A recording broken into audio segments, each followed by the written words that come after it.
Good evening, friends. It's very, very nice to be here and see so many dear friends and some new friends.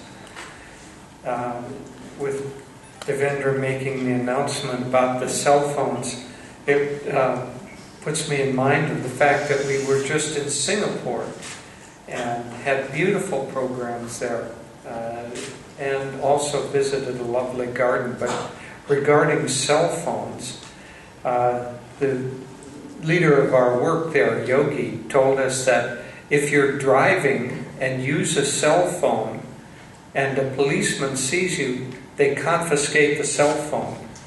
So we're not going to go quite that far tonight. But if yours goes off, maybe twice, then we'll just have to confiscate it. And then it'll be for sale outside at the boutique. Well, it's a very nice topic tonight of bringing our spirituality into daily life. And I would like to take a particular tack on it that I think is helpful for devotees everywhere, and especially for people who are yearning for God. You know, I was feeling the energy of the music as you were singing it. And there's such a feeling in the heart with those devotional songs. Door of my heart, open wide, I keep for thee. It opens your heart. The music, the melody, the words, all of that opens our heart, because in our heart there is a natural love for God, a natural love for that which is higher. We don't have to produce that. We don't have to teach our hearts to yearn for something higher. It's already there. It's innate within us. And so all we have to do is release the power that's already within us. And perhaps because, as Diana was reading the little article, we get so busy, our minds get pulled outward, and we get so preoccupied that sometimes we just need to calm down a little bit and get back in touch with that which is already natural within us. But the yearning of everyone's heart is there for something higher. In fact, that's a very good way to pick up spirituality in daily life. Master talked about this single motivation of everyone in the world, which is to find happiness and to avoid pain. And sometimes, how to put this, sometimes people who are trying to be spiritual, who are seeking God, can get a little tied up in knots about their spirituality. They can know that they're supposed to be happy, know that that's the direction that they should follow to find God, but they aren't feeling happy, so they feel guilty about not feeling happy, and depressed because they feel guilty about not being happy. And it's a downward spiral instead of an upward spiral. You know, Ramakrishna used a wonderful image. He said that when a fisherman casts his net and then begins to draw the net together, that almost all the fish instinctually try to escape by going down and burrowing in the mud. But he said once in a while there's a rare fish that does the opposite, that swims to the surface and jumps over the edge of the net. And he said that we should be like that fish that jumps over the edge of the net, in this case the net of delusion, and is free again to swim in the spirit, ocean of spirit. And so tonight I want to talk especially about those practices that help us move in an upward direction, that help us move toward the light, that help us be happier, that help us be more joyful. Because ultimately, following the trail of happiness, following the trail of light, you know, when the fish has the choice of either heading down and burrowing in the mud or heading toward the surface, one of the things that is apparent for the fish is that heading down is heading into darkness, and heading up toward the surface is heading toward light. Well, the fish is afraid, and so it feels that it will be safe by hiding in the darkness.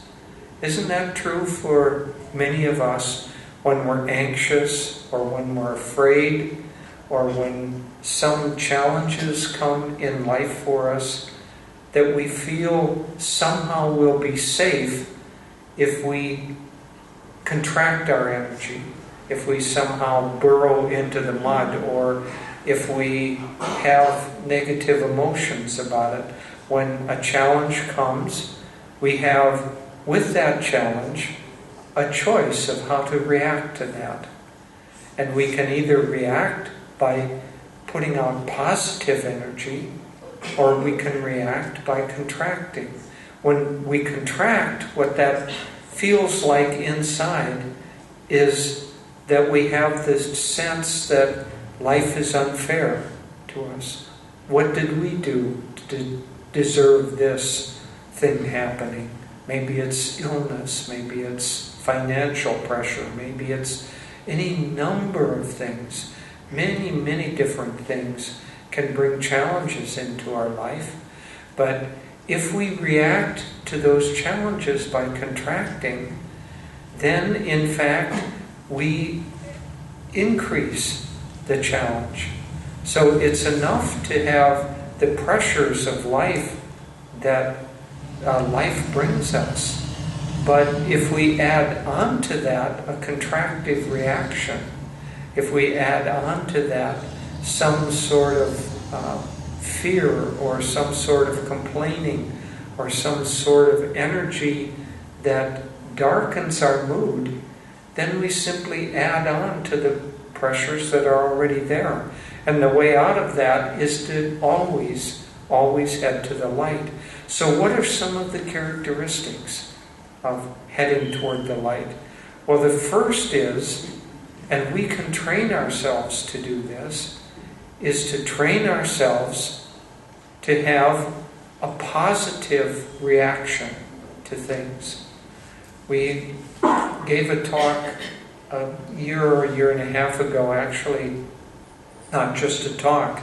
We showed the movie Finding Happiness, which is another way. If you're feeling down, just watch Finding Happiness. That'll bring your mood up. But we showed the movie to kind of a spiritual business college in Pune.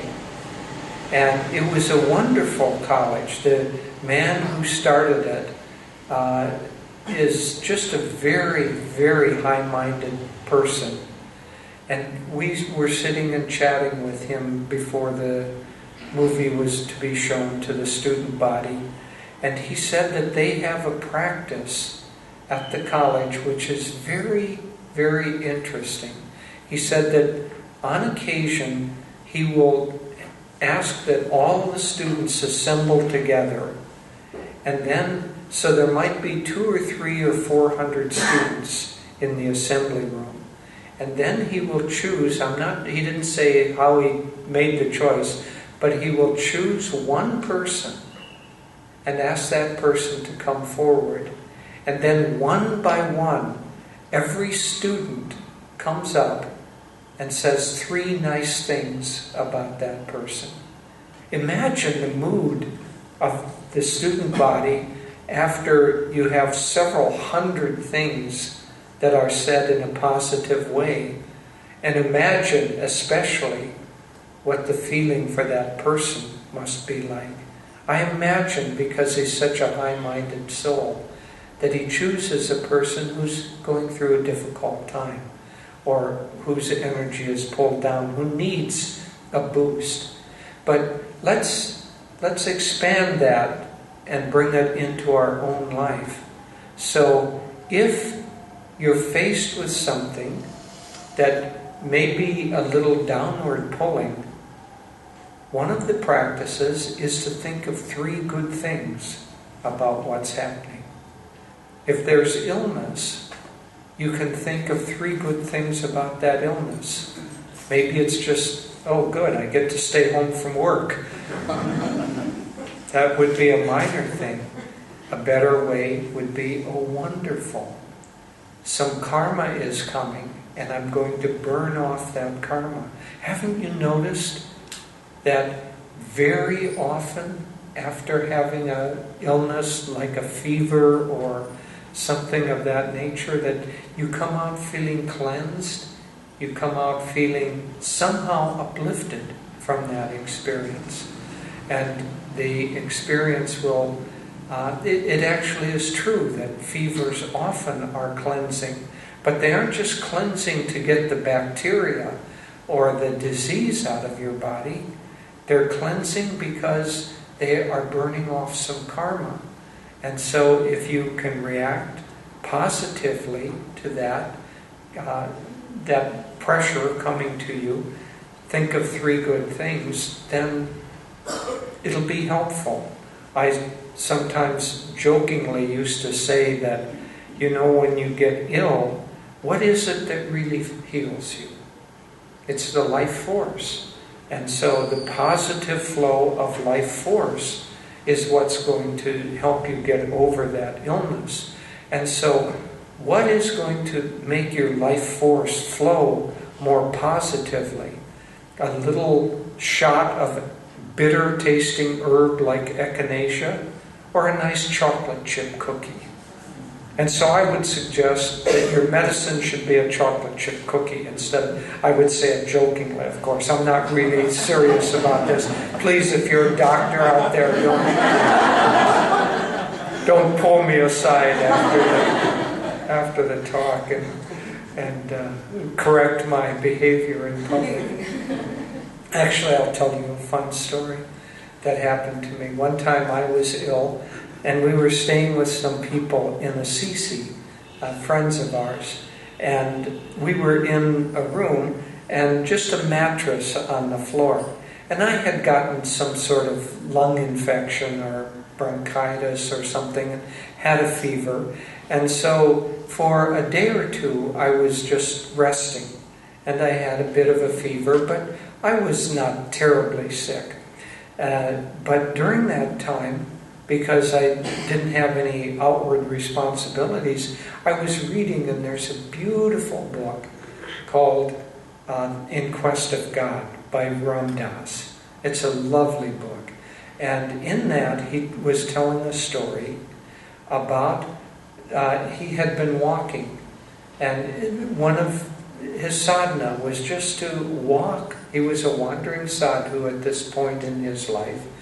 And he would walk through the countryside, and he would just chant Ram Nam, Shri Ram, Jai Ram, Jai Jai Ram, Shri Ram, chanted over and over and over again. And he had a little notebook that he would write, Shri Ram, Jai Ram, Jai Jai Ram. One time he was traveling with a companion, and they stopped for the night, and the mosquitoes were just buzzing around them. Now, it's hard to think of 3 good things to say about a cloud of mosquitoes that's buzzing around your head. But Ram Dass, the one man was complaining, but Ram Dass said, oh, don't complain, thank the mosquitoes. They're going to help keep us up so we can chant Ram Nam all night long. And so at any rate, in this story, Ram Dass had come to a little hut in the countryside, and so he was staying there, and it was a windy, stormy, rainy night, and the door burst open, and a kind of a crazy person came in, and his hair all disheveled and wild up with kind of reddish eyes, and he looked at Ram Dass and he said, give me that bowl. All Ram Dass had was a little bowl that he would ask people to give him food. And so, give me that bowl. And Ram Dass gave him the bowl. And he had a little shawl, and the madman said, give me that shawl. And Ram Dass took it off and gave him the shawl. And that was about it. I mean, the man didn't want his loincloth. And didn't want the little book that he wrote in. So after taking whatever he could, he left. Well, in the morning, some disciples of Ram Dass came, and they heard what had happened, and they got irate, and they were ready to run out and find this person and beat him and teach him a good lesson about his behavior. And Ram Dass said, what kind of crazy people are you? Here Ram comes in the middle of the night. I've been calling him my whole life. He comes in the middle of the night and asks if he can borrow my bowl and my shawl, and I give them to him, and now you want to go out and beat Ram up? What kind of crazy people are you? So I read that lovely little story laying on my bed. And Devi, here again, the doctors in the audience, please close your ears. She brought me a little plate of 3 chocolate chip cookies. And so I was reading the story, and I had the plate beside me. And the friends that we were staying with had a little cat. The door didn't quite close. It was a little warped, and so the cat could come in. And while I was reading, the cat came in and grabbed one of the cookies and ate it. And I picked the cat up, and I took him to the door, and I threw him out. And I said, "Don't take my cookies." And I went back to reading my little story. And he came in again and got the second cookie. And so this time, I got out of my bed and I took him out and I put him in a whole different room and tried to close the door there. And it worked for about 5 minutes, but then I went back, and sure enough, he came and he got my last cookie. And then he not only took my cookie, but he came and he sat right on my forehead. And I said, "Okay, Ram, I understand. I get the lesson here." And so everything that comes to us in life, everything has some upward flowing energy, upward positive possibility to it. And our job is, and this is a terrible, terrible task to lay on anyone, but our job is just to be happy. No matter what comes, just be happy. Find the core that leads to happiness. And if we follow that, then that will lead us eventually to God Himself, who is all happiness. Actually, God is joy. And happiness is like the echo of joy, of our own true nature. The echo of that joy that exists in the world. And we think that happiness is produced by something outside of ourselves, by wealth or by a relationship or by good health or by kitties not stealing your cookies or whatever it is. We place outside of ourselves the power of happiness. But all that is, Master said, that everything is neutral. It's how we react to that that makes it seem positive or to seem negative. And so everything is neutral, and that means that everything has the possibility for you of having a positive reaction to it. And so when something happens, I would suggest this. In fact, I'll suggest the thing, and then I'm going to come back to another thought. But I would suggest that you try this. Try to think of 3 good things about that. 3 good things about a person, if a person is annoying you. 3 good things about a situation. 3 good things about anything that comes, that when you catch yourself, as soon as you can catch yourself, creating a negative reaction to that, counter it by creating a positive reaction to it. So just try that as an experiment. If you could do that for I'm going to just pick a number out of the ether here. If you could do that for 3 days in a row and establish it as a habit, it would change the rest of your life. And so just try it. Just try it tomorrow. Try it for 1 day. That when anything comes, try thinking of 3 good things about that, including when your alarm goes off in the morning. Start right there. Think of 3 good things. Swamiji wrote a beautiful saying in Living Wisely, Living Well. He said, when you wake up in the morning, think, today is my friend. What adventures are we going to have together? Isn't that much better than, oh no, I don't have to get up, do I? Oh, that reminds me of a good joke. I hope I didn't tell this last time, but we heard the joke here in India. So a mother comes in and the son is sleeping in bed, and the mother says, get up, it's late, you're going to be late for school. And the son says, I don't want to get up, I don't want to go to school. And the mother says, get up, you have to go to school. And the son says, there are 2 reasons I don't want to go to school. All the children hate me, and all the teachers hate me. And the mother says, get up, you still have to go to school. There are 2 reasons you have to go to school. You're 51 years old, and you're the principal.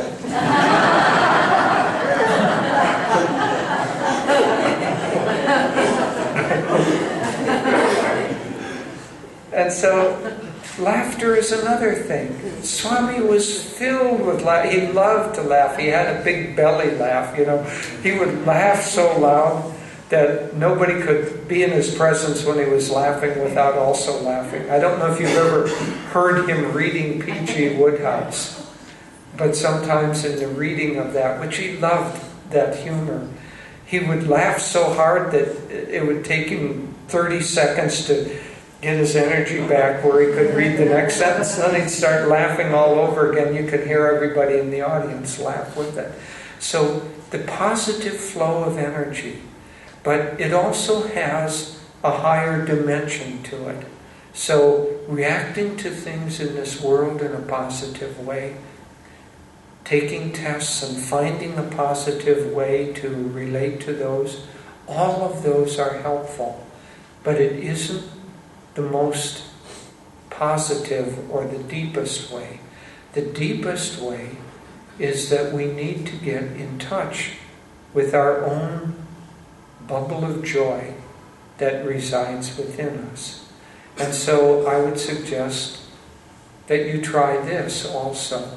At the end of your meditation, or toward the end of your meditation, it's good at the very end to expand by praying for other people and praying for the world.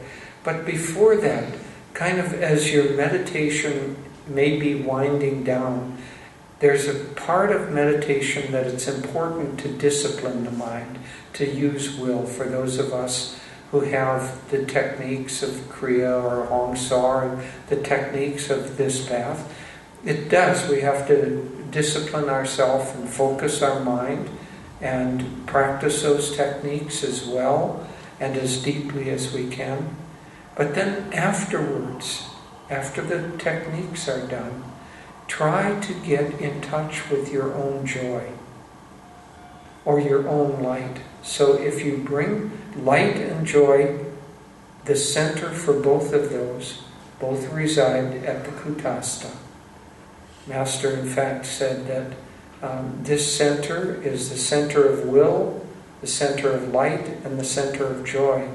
And he always had such an amusing way of using examples. One time he was at his desert retreat, and he was sitting, was it with Swamiji? I'm not sure. At any rate, he was sitting with someone, and the neighbor had a dog, and the dog came over and was begging food.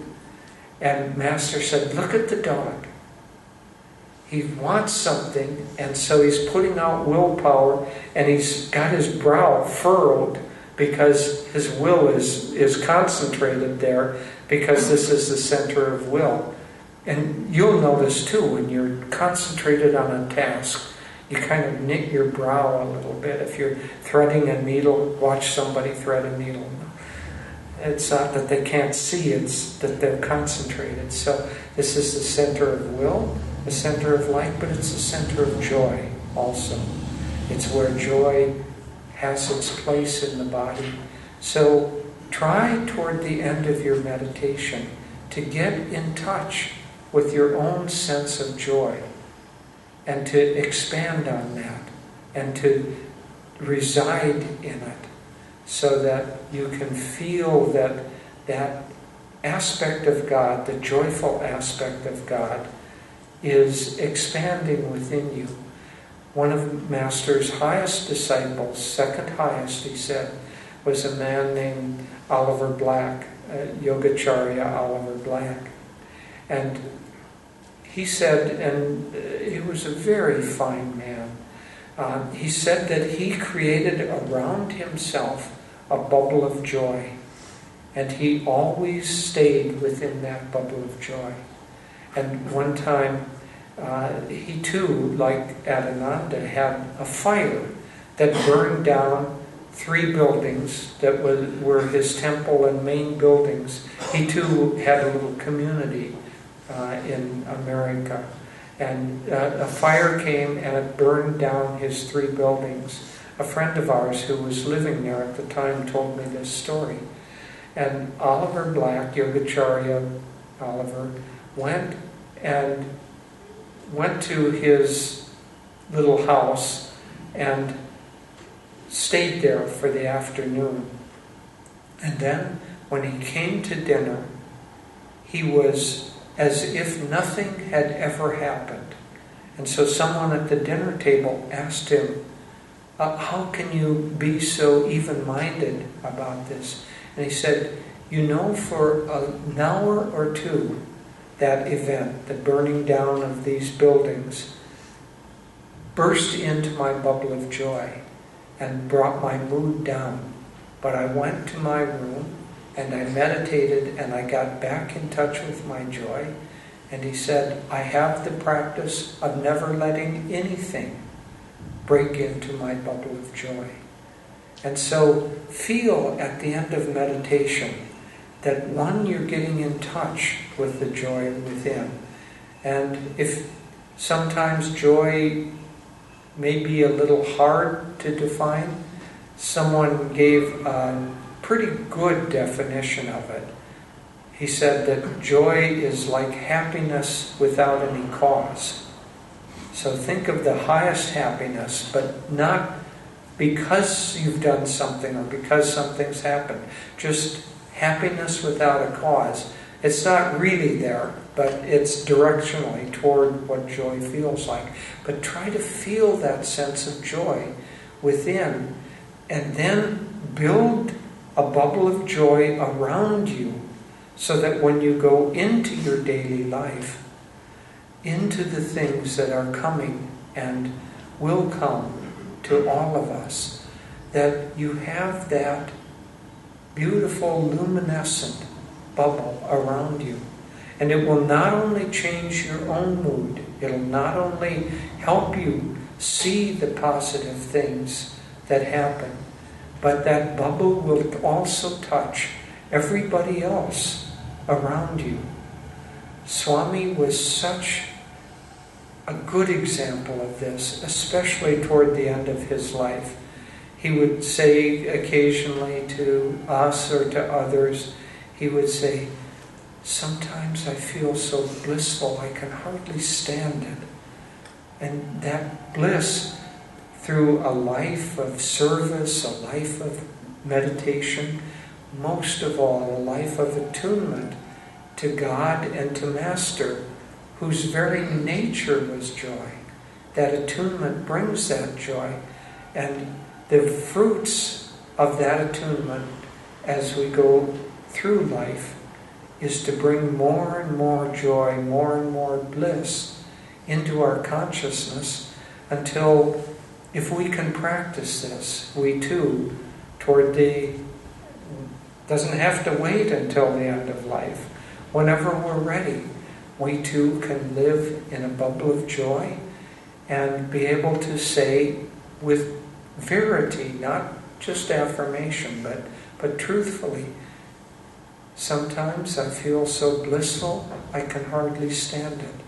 And when that bliss and that joy reside within us, then we become a channel of that to everybody that's within our aura.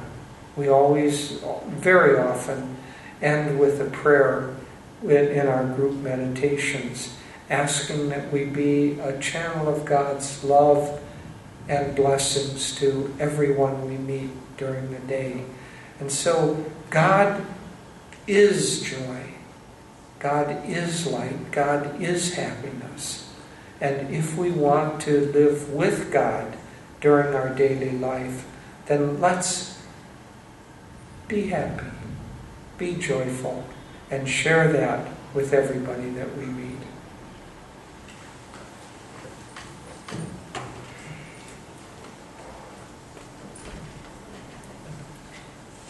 Good evening, everyone. Namaste. We're so happy to be here back at our center in Gargan and to see so many of you that we know from before. Some years ago, we had the wonderful opportunity to meet one of Master's direct disciples, an American woman named Peggy Dietz. And she was Master's chauffeur when he lived in Los Angeles. And she had many wonderful stories to tell about, that gave insight into Master's Bhav, the way he directed his energy. And she said he loved, they'd be driving on the expressway and he would say, now pass that car. Okay, now pass that car. And he loved to be at the head of the line. And then Swamiji explained, it wasn't that he was competitive, he just liked the freedom of no encumbrances. And then if they'd be driving in the city, if there would be, a new building under construction, he would say, oh, stop, I want to get out. And he'd go in and he'd look around and see what was happening there. And she said one time there was a nice building going in, and he stopped and he went in there, and it happened to be a bar where they sell alcohol. It wasn't operating yet, but they were building it. And Master came out and said, oh, it was so beautiful. They had wood paneling all over and stained glass. And he said it was a beautiful building.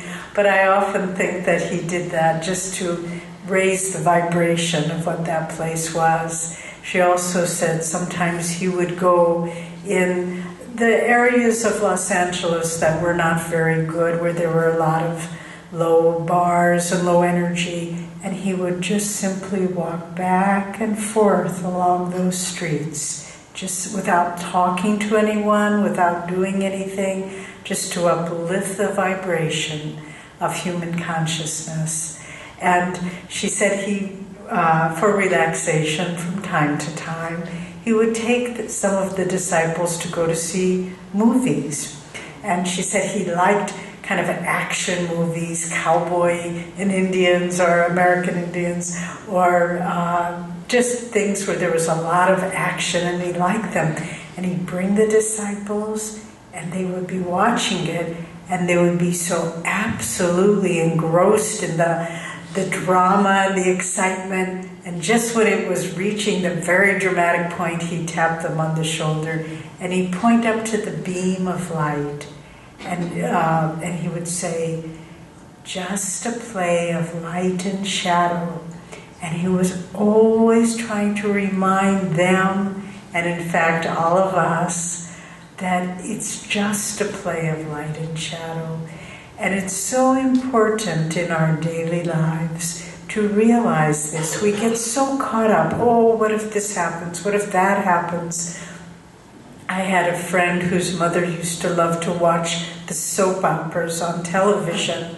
And I remember one year they lived next door to me, and I'd go over to, it was my very close friend, I'd go over to her house, and her mother would be watching the soap operas, and this went on for years and years. And then finally I went away to college, and I came back in the summer, and I realized it hadn't changed at all. It was the same. The person was just about to die, and they were just about to have this big problem. And I realized life is like that if we live on that level. It's just an ongoing series of calamities. And it doesn't change.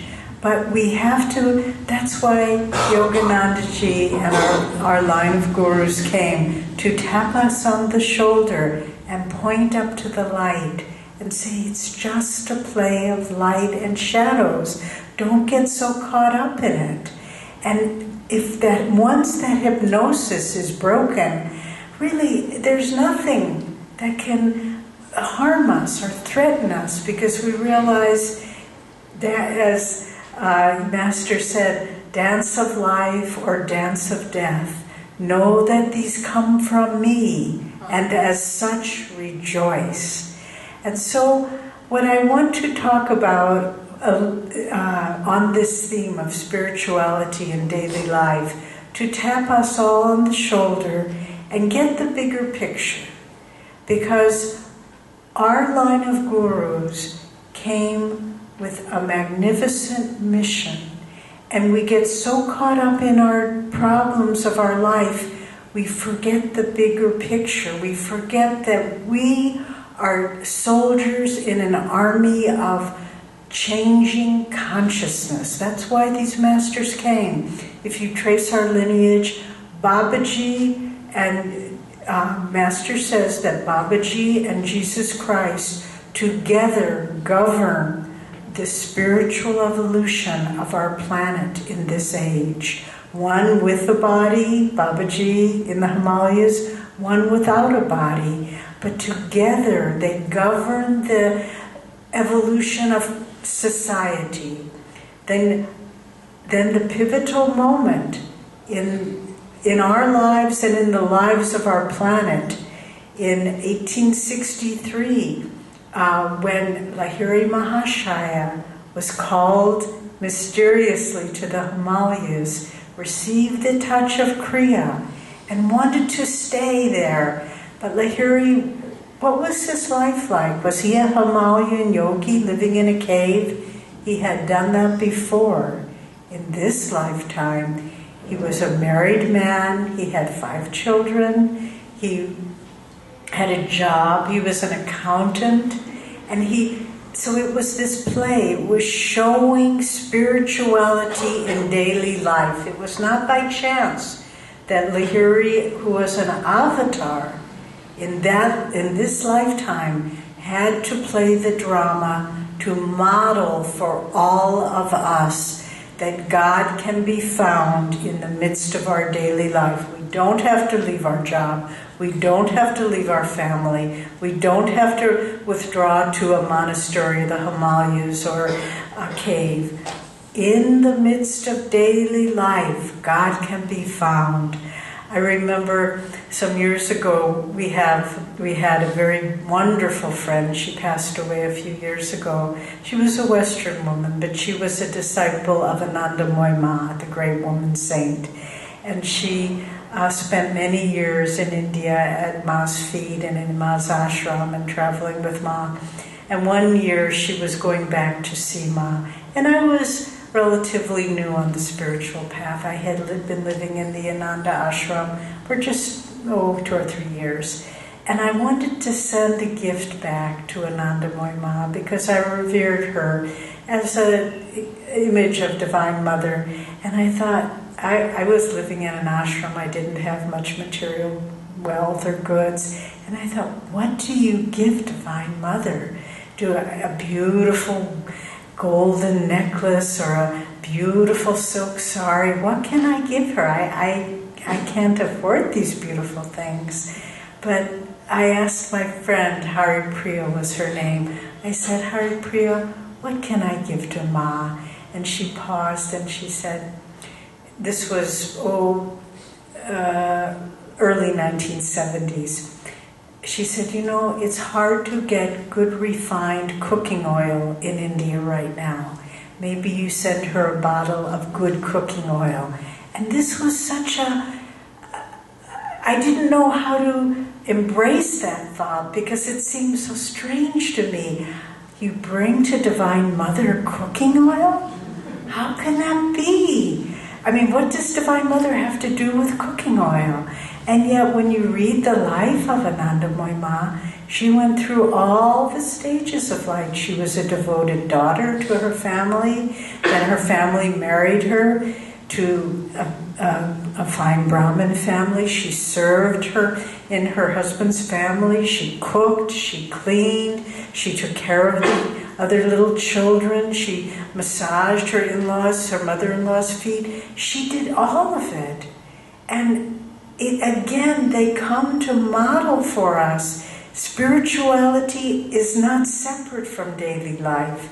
And so Lahiri Mahashaya, was modeling for us. You don't have to run away. It's right there. It's right there for you. And right where you are, right now. And there's a wonderful saying of Master, if you can't find God on the very spot where you now stand, where in all the world will you find Him? And so to remember this, don't look at your life and see this is an obstacle, this is an impediment in my spiritual life.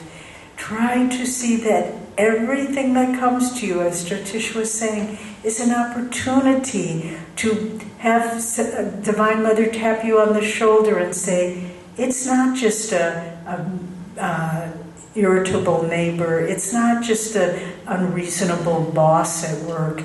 It's God coming to you to teach you the lessons that you need and rejoice in whatever comes. So then Lahiri modeled that life for us.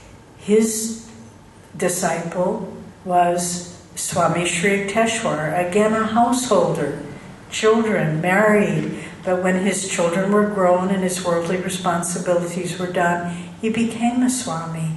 And then his job was mainly to train Yoganandaji, our Gurudeva, who brought to the world a vision of life in God that just embraced all aspects of life.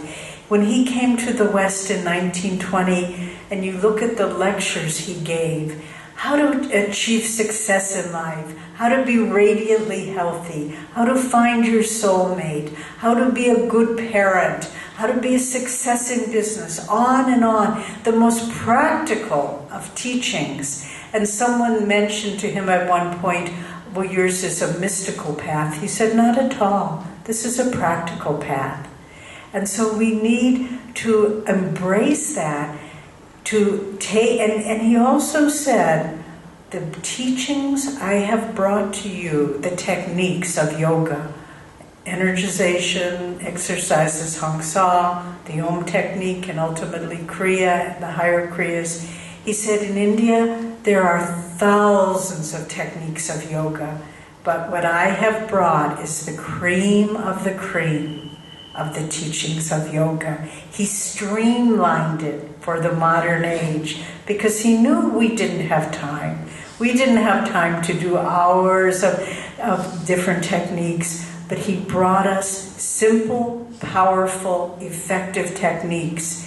And he said, if each of us would do 1/100th of what he brought, we will find God. So he brought hope, new hope to humanity.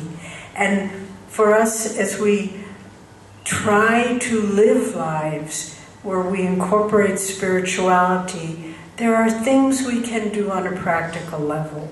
First of all, daily and regular meditation. Many of us have jobs we have to leave early for, we have children, we have responsibilities. We don't have hours and hours to spend. Yogananda understood that. And so that's why he condensed the practices into a simple pathway, simple things we can do every day. We don't need hours and hours. If you have that, all the better. But if you don't have it, every day, take the time, whatever you can, and practice meditation. And recharge yourself. Many of us, Jyotishji and myself, we've been meditating for a long time in this lifetime, 45 years and more. And it would be easier for me to give up eating than to give up meditation. Because I know it's what sustains me. I know it's what enables me to fill my mind with the understanding, the expanded awareness of what life is about, to continue a life that's filled with energy and joy and service to others.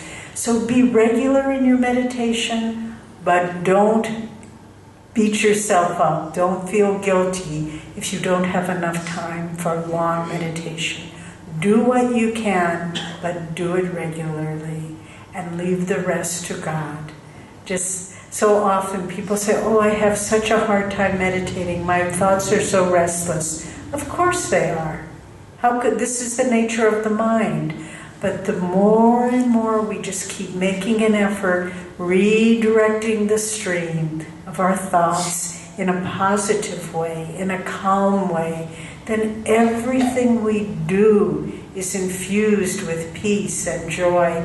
And I've seen this in so many circumstances. We had a friend who was a nurse in a hospital, and every day at lunch, when she had her lunch break, she worked in an emergency room. That was her assignment, which of course is a very stressful job. But at lunchtime, she would go out and sit. She would drive to work each day. She would sit in her car in the parking lot, and she'd eat her lunch quickly, but then she would meditate for a half an hour. Then she'd go back to work. And all of her co-workers said, how is it that you remain so calm? No matter what happens, what traumas are brought in here. And she didn't tell them because they weren't ready. And she said, well, I have my ways of calming myself down. So look at your life and add the meditation, but don't, on the other hand, don't feel guilty if you can't do it as often as you would like, as regularly as you would like. Set goals, and then it's all directional. You know, sometimes people come and they say, oh, well, you all meditate for hours and hours and so forth. Well, we've been doing it a long time, but however much you can do it, know that that is changing your life. We read a wonderful quote, I had never seen it before, from Gurudeva, where he said, every single time you meditate, you burn up bad karma. So that's good to remember. Even if you think, oh, I don't have time to meditate today, sit for 5 minutes and think, oh, I'm going to burn up some bad karma here. It's worth it. I'm not going to miss this day. So keep trying. And then Master came east and west to unite us. And he predicted that in the future, India and America would join hands, one with America with its practical efficiency, India with its spiritual depth and wisdom, to lead the world to a new age. And last year we saw Prime Minister Modi and President Obama coming together. And when Modi visited America, I'm sure you read about it, he was received like a hero. He filled huge stadiums of Madison Square Garden, one of the big stadiums in New York. And President Obama and Prime Minister Modi, together they wrote an editorial for one of the big newspapers in America, the Washington Post, and they talked about the unity of India and America, the common goals. And so this is this practical daily life and spirituality. They're coming together, and we are part of that revolution. We are part, even though, that's why I say tap yourself on the shoulders and get the bigger picture. Don't just say, it's me and my little life and my little problems and my struggle to meditate. Maybe I do, maybe I don't. There is a great carrier wave of spirituality now. And we can ride that wave. This is the power of our lineage, of our line of gurus. And so if we just hoist the sail of our little boat and let those winds of change that our lineage, our spiritual lineage has brought, we will be not only one little boat crossing the ocean of delusion, but we will be a whole armada of boats, all moving, showing a new way of life. And so remember the power that these gurus came. They didn't come to just have people leave the world. In this age, what is needed are new examples of how to live a life based in God. And it doesn't mean you just meditate 5 minutes a day and then live however you want. Your daily life needs to support your meditation. That means if you're going about your business and someone says something to you that upsets you, use self-control. Learn to remember Sri Yukteswar's, one of his big sayings is, learn to behave. And so we need to discipline in daily life, control our reactive process, be moderate in our habits. Don't be excessive in anything that we do. Moderation, self-control, devotion. These are the qualities in daily life that support your meditation. And if your daily life supports your meditation, believe me, your meditation will support your daily life. It's a beautiful circle that goes around and around. Then when you meditate and then you go out, you don't want to go and get angry and yelling at people or be greedy or selfish or adharmic, any of those things. So spirituality in daily life is a beautiful cycle, and it goes deeper and deeper each step of the way until finally we realize God was always with me in every step, every aspect of my life. And, Master said that he could remember past lives. He didn't talk about it too much, but he said, I could remember all the way back till I was at the point where I was a diamond, a mineral, and then moving up and moving up and moving up until finally in this life he was a diamond of condensed spiritual consciousness. And that power is there to transform not only our lives, but the life of this planet at this time. So there's so much we can do just by living our lives in a divine way and by sharing this vibration with everyone that we meet. This is the power that is coming at this time. And let's not forget. Remember the bigger picture. And when life seems to be caving in on you with problems and worries and stress, look up to the light and say, just a play of light and shadows. Remember the Guru. Remember their mission. And we will have a new way of life with their grace and their power behind us. God bless you.